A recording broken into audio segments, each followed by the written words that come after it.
We are so excited to share with you our Readers Theater of the Great Kapok Tree, performed by Miss Clutter and Mrs. Wright's class. One man was walking into the rainforest. Moments before, the forest had been alive with the sounds of squawking birds and howling monkeys.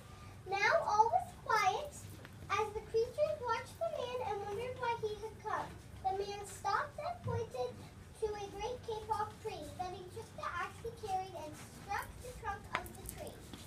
Whack, whack, whack. The sounds of the blows rang through the forest. The wood of the tree was very hard. Whack, chop, chop. The man wiped off the sweat that ran down his face and neck. Whack, whack, chop, whack, chop. Soon the man grew tired. He sat down to rest at the foot of the great kapok tree. Before he knew it, the heat and hum of the forest had lulled him to sleep. A boa constrictor lived in the kapok tree. He slithered down its trunk to where the man was sleeping. He looked at the gash the axe had made in the tree. This tree is a tree of miracles.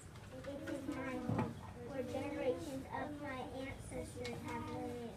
Don't chop it down. A butterfly flew near the sleeping man's ear.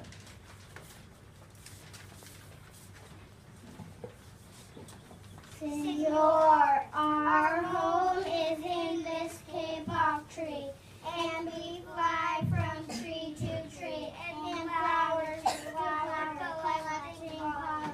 In this way, we pollinate the trees and flowers throughout the rainforest. You see, all living things depend on one another. A troop of monkeys scrambled down from the canopy of the kapok tree. They chattered to the sleeping man. Senor, we have seen the ways of men. You chop down one tree, then come back for another and another. The roots of these great trees will wither and die, and there will be nothing left to hold the earth in place. When the heavy rain comes, the soil will be washed away, and the forest will become a desert. A toucan flew down from the canopy.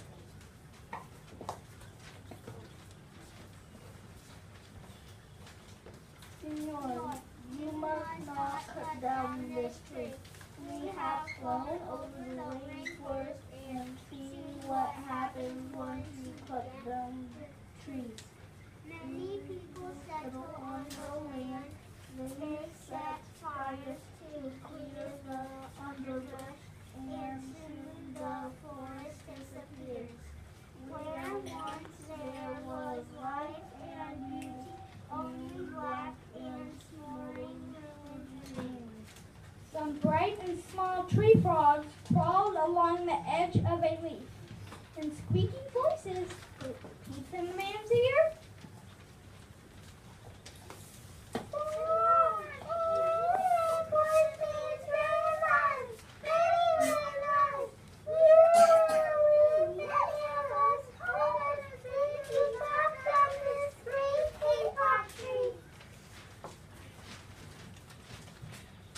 A jaguar had been sleeping along a branch in the middle of the tree.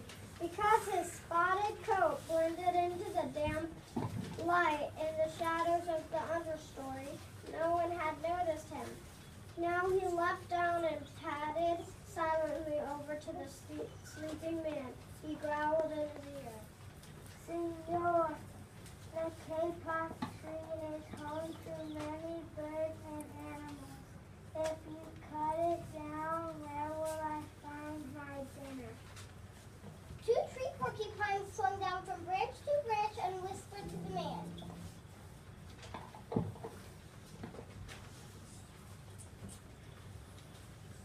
Senor, do you know what we animals and humans need in order to live? Oxygen. And Senor, do you know what trees cut down the forest, you will destroy what gives us all life. An anteater climbed down the kapok tree with our baby clinging to her back.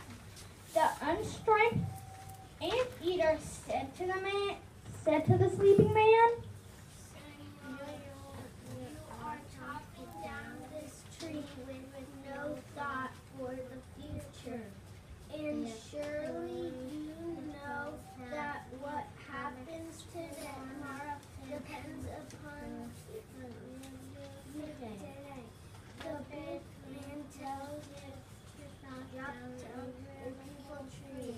He does not think of his own children, who tomorrow must live in a neighborhood without trees. A three-toed sloth had begun climbing down from the canopy when the man first appeared. Only now did she reach the ground, plodding ever so slowly over to the sleeping man. She spoke in her deep and lazy voice. Senor, how much is beauty worth? Can you live without it? If you destroyed the beauty of the rainforest, on what would you feast your eyes? A child from the Amona tribe knelt over to the sleeping man. He murmured in his ear. Senor, when you awake, please look upon us all with new eyes. The man awoke with a start. Before him stood the rainforest child, and all around him staring were the creatures who depended upon the great kapok tree. What wondrous rare animals they were. The man looked about and saw the sun, jewels amidst the dark and green forest. Strange and beautiful plants seemed to be dangling in the air, suspended from the great kapok tree. The man smelled the fragrant perfume of their flowers. He felt the streamy mist rising from the forest floor, but he heard no sound, for the creatures were strangely silent. The man stood and picked up his axe. He swung back his arms as though to strike the tree. Suddenly he stopped. He turned and looked at all the animals and the child. He hesitated. Then he dropped the axe and walked out of the rainforest.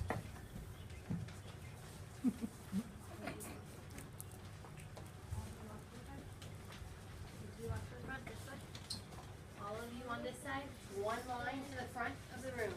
All to the front. Joseph.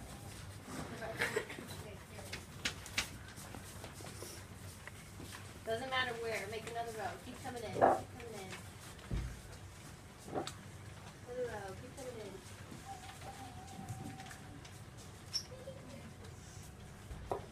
Okay. 1, 2, 3.